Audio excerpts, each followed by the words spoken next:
Hi friends and dear students, good morning to all of you and welcome to my YouTube channel Art of Maths। तो आज हम लोग का जो topic है वो है profit loss and discount. Profit loss and discount means लाभ, हानि और छूट, है ना। तो आज का टॉपिक हमारा क्या है? लाभ, हानि और छूट। देखिए, जब हम लोग लाभ, हानि और छूट को स्टडी करते हैं तो इसके लिए पहले हमें कुछ टर्म्स के बारे में जानकारी हासिल करनी होती है, और वो टर्म्स हैं cost price, selling price, profit, loss, discount. तो इन सब टर्म्स के बारे में हमें जानना होता है। तो आज हम लोग सीखेंगे कि ये प्रॉफिट क्या होता है, ये लॉस क्या होता है, कॉस्ट प्राइस क्या होता है, सेलिंग प्राइस क्या होता है। देखिए ज़रा, अगर हम बात कॉस्ट प्राइस की करते हैं, कॉस्ट प्राइस का मतलब होता है हिंदी क्रय मूल्य। क्या होता है? क्रय मूल्य होता है। क्रय का मतलब खरीद, क्रय का मतलब क्या होता है? खरीद। कॉस्ट मीन्स क्या होता है? कीमत। मतलब जिस कीमत पे हम किसी वस्तु को खरीदते हैं वो कीमत हमारे लिए उस वस्तु का क्या हो जाएगा? क्रय मूल्य हो जाएगा, कॉस्ट प्राइस हो जाएगा, है ना। कहता है कि the price at which an article is bought is called its cost price.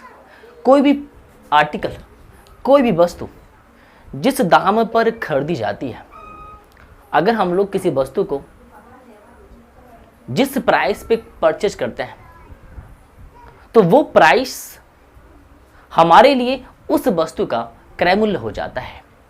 मतलब अगर मैं एक दुकानदार हूं और हमने अगर होल सेलर से अगर ये स्केच 20 रुपये में लाया है तो ये 20 रुपया जो है ना, इस स्केच का क्या हो जाएगा?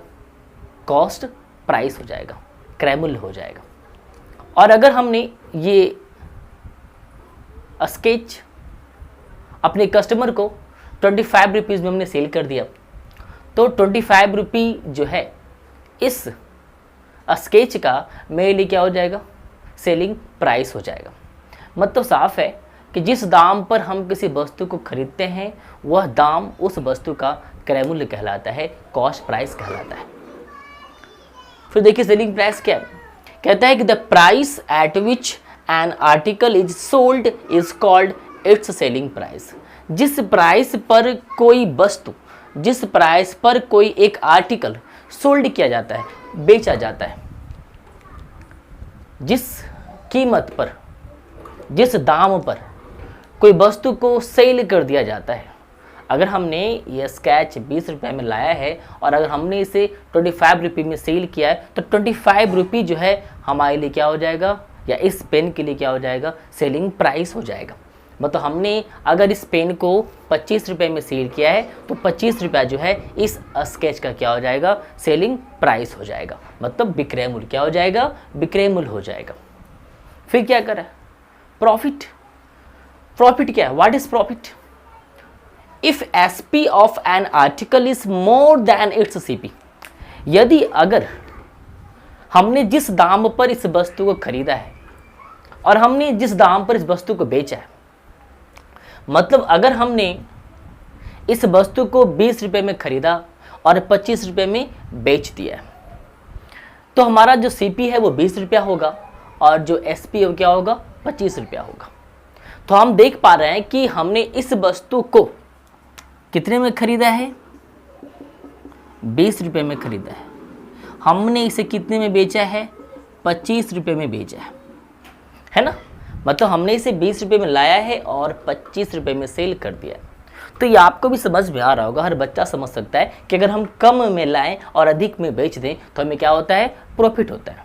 तो यहाँ पे यही कहा जा रहा है कि यदि आपका सेलिंग प्राइस यदि आपका सेलिंग प्राइस आपके कॉस्ट प्राइस से अधिक हो तो ऐसे कंडीशन में कहा जाता है कि आपने वहाँ पे प्रॉफिट गेन किया है ना। अगर हम इस स्केच को 20 रुपये में परचेस करें, 20 रुपये में लाएं और इसे हम 25 रुपये में सेल कर दें, तो यहाँ पे देखा जा रहा है कि जो हमारा सेलिंग प्राइस है वो हमारे कॉस्ट प्राइस से क्या है, ज़्यादा है। इसलिए हम ये कह सकते हैं कि हमें इस पेन को सेल करने पे हमें क्या हो रहा है, प्रॉफिट हो रहा है। क्या हो रहा है, प्रॉफिट हो रहा है। मतलब साफ है बच्चे की तरह अगर समझें तो अगर कम में लाएं और अधिक में बेच दें तो ऐसे कंडीशन में उस वस्तु पे क्या होता है, हमें प्रॉफिट गेन होता है, हमें लाभ प्राप्त होता है।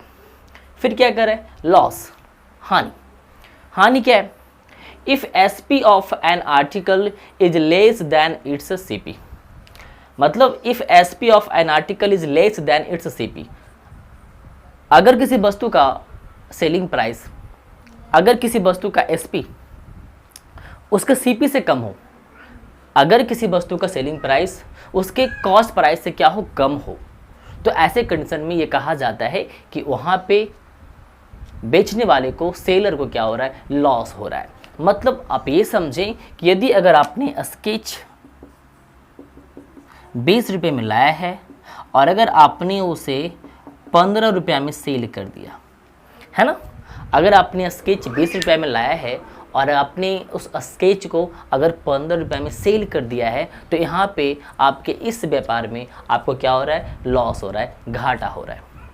तो कहने का मतलब क्या है कि अगर हमारा CP अधिक हो और SP क्या हो, कम हो, CP अधिक हो, मतलब हम अधिक कीमत में लाएं और उसे कम कीमत में क्या करें, बेच दें, तो ऐसे कंडीशन में हमें क्या होता है, लॉस होता है। हमें क्या होता है, लॉस होता है।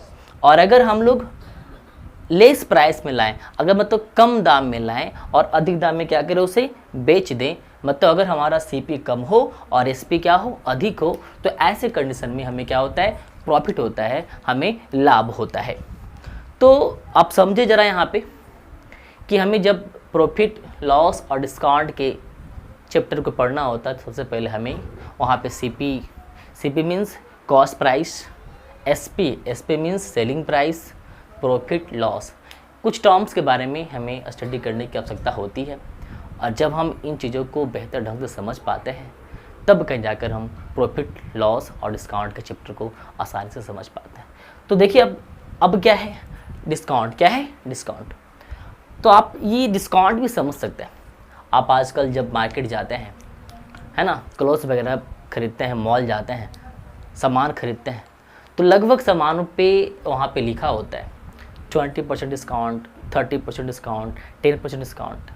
मतलब ये होता है, डिस्काउंट का मतलब ये होता है कि अगर सामान 100 रुपये का है और अगर उस पर ये लिखा हुआ है कि 10% डिस्काउंट है, जिसका मतलब है कि हर 100 रुपये पे वो आपको 10 रुपये क्या करेगा, छोड़ देगा। अगर 1000 रुपये का सामान है और अगर उसके ऊपर टैग लगा हुआ है 10% डिस्काउंट का, तो इसका मतलब है कि हर 100 रुपये पे वो क्या करेगा, आपको 10 रुपये आपको डिस्काउंट दे देगा, आपको छोड़ देगा। प्यारे बच्चों, अब हम लोग प्रॉफिट लॉस पे कुछ मैथ्स बनाएंगे, है ना, और सीखेंगे कि कैसे हम ये समझ पाएँ कि किसी वस्तु के सेलिंग पे हमें लॉस हो रहा है या प्रॉफिट हो रहा है, और अगर लॉस हो रहा है तो कितना लॉस हो रहा है, कितना % लॉस हो रहा है, अगर प्रॉफिट हो रहा है तो कितना प्रॉफिट हो रहा है, कितना % प्रॉफिट हो रहा है। तो हम इन सब चीज़ों को भी स्टडी करेंगे, है ना, सीखेंगे हम लोग। तो सबसे पहले आप ये देखें, है ना, ये गौर करें, देखिए ज़रा, cost price of an article is 20 rupees. मतलब एक वस्तु का क्रय मूल्य कितना है, 20 रुपया। मतलब मैंने होलसेल दुकान से एक वस्तु को 20 रुपये में परचेस किया। मैं एक दुकानदार हूँ, मैं एक रिटेलर हूँ, मैं एक छोटा दुकानदार हूँ, और मैं एक होलसेलर से एक वस्तु को 20 रुपये में परचेज करता हूँ, खरीदता हूँ। मतलब मेरे लिए उस वस्तु का जो कॉस्ट प्राइस है कितना है, 20 रुपये है, और मैं उस वस्तु को 25 रुपये में अपने कस्टमर को बेच देता हूँ। इस क्वेश्चन का मतलब ये है कि cost price of an article is 20 rupees. मतलब एक वस्तु का क्रय मूल्य क्या है, 20 रुपया है। Selling price of N article is 25 rupees. एक वस्तु का विक्रय मूल्य क्या है? 25 रुपीज़ है। इसका मतलब क्या है कि एक दुकानदार है जो होलसेल प्राइस पर होलसेलर से एक वस्तु को 20 रुपये में परचेज करता है और उस वस्तु को अपने कस्टमर को 25 रुपये में सेल कर देता है। तो अब यहाँ पे आपको ये देखना है कि उस रिटेलर को, छोटे दुकानदार को इस बिजनेस में फ़ायदा हो रहा है या नुकसान हो रहा है। तो इसको पता करने का तरीका क्या है, थोड़ा समझे ज़रा। आप देख सकते हैं कि उस वस्तु का CP क्या है, मतलब कॉस्ट प्राइस क्या है? 20 रुपये। कितना है? 20 रुपये है। उस वस्तु का SP क्या है? SP का मतलब सेलिंग प्राइस कितना है? 25 रुपये है ना। तो कॉस्ट प्राइस 20 रुपये है और सेलिंग प्राइस क्या है? 25 रुपीज़ है। तो अब आप यहाँ पे ये देखें कि CP बड़ा है कि SP बड़ा है, CP बड़ा है कि SP बड़ा है ना। SP क्या है? 25 रुपया और CP क्या है? 20 रुपया। मतलब CP क्या है? छोटा है और SP क्या है? बड़ा है। SP क्या है? बड़ा है। तो जिस ट्रांजैक्शन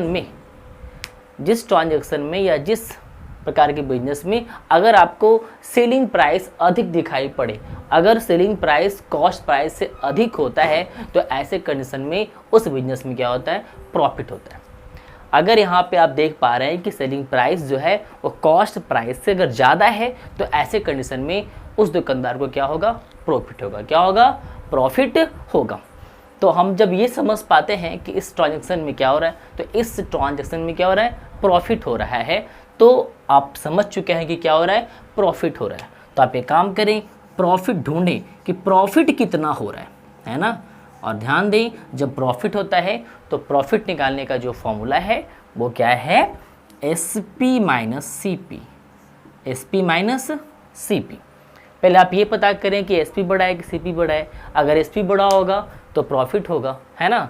और प्रॉफिट जब निकालना हो तो प्रॉफिट का फॉर्मूला क्या है? SP minus CP। तो SP क्या है? तो SP है 25 रुपीज़। CP क्या है? 20 रुपीज़। तो आप देख सकते हैं कि दुकानदार को, उस रिटेलर को कितना का फ़ायदा हो रहा है? उसे 5 रुपये का फ़ायदा हो रहा है। उसे क्या हो रहा है? 5 रुपीज़ का फ़ायदा हो रहा है। एंड फर्दर आपसे ये भी पूछा जा सकता है कि उस दुकानदार को 5 रुपये का तो फ़ायदा हो रहा है, लेकिन अगर होल पूछा जाए कि उसे कितना % का फ़ायदा हो रहा है, उसे अपनी पूंजी पे कितना % का फ़ायदा हो रहा है, उसने जितना रुपया लगाया उस रुपया का कितना % उसे फ़ायदा हो रहा है। बात समझ में आ रहा है? उसने जितनी पूंजी लगाई है, उसने जितना रुपया उस वस्तु पे लगाया है, अगर उसने उस वस्तु पे 20 रुपये का अपना फंड लगाया है, तो 20 रुपये पे अगर उसे 5 रुपये का फ़ायदा हो रहा है, तो आप ये बताएं कि उसे कितना % का फ़ायदा हो रहा है। तो ध्यान दें आप लोग यहाँ पे कि % प्रॉफिट निकालने का जो फॉर्मूला है, % प्रॉफिट निकालने का जो फॉर्मूला होता है वो क्या है? प्रॉफिट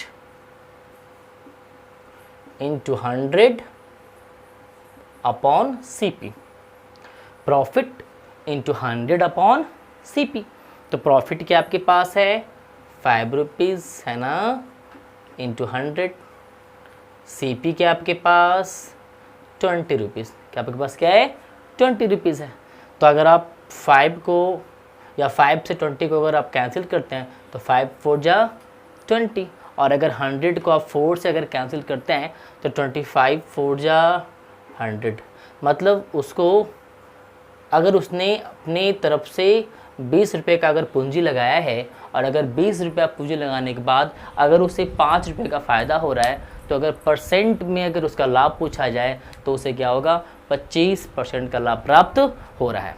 तो जब कभी भी आपको SP और CP दिया जाए, उसके बाद आपसे ये पूछा जाए कि लॉस हो रहा है या फिर प्रॉफिट हो रहा है, तो आप पहले पता करें कि CP बड़ा है कि SP बड़ा है। और अगर SP बड़ा होगा तो उसे लाभ होगा, और जब आप लाभ निकाल लेंगे तो आपसे लाभ प्रॉफिट पूछा जाएगा। तो लाभ प्रॉफिट का जो फॉर्मूला है वो क्या है? Profit into 100 upon CP। तो इस फॉर्मेट पे आप चीज़ों को रखकर आसानी से % प्रॉफिट को फाइंड आउट कर सकते हैं।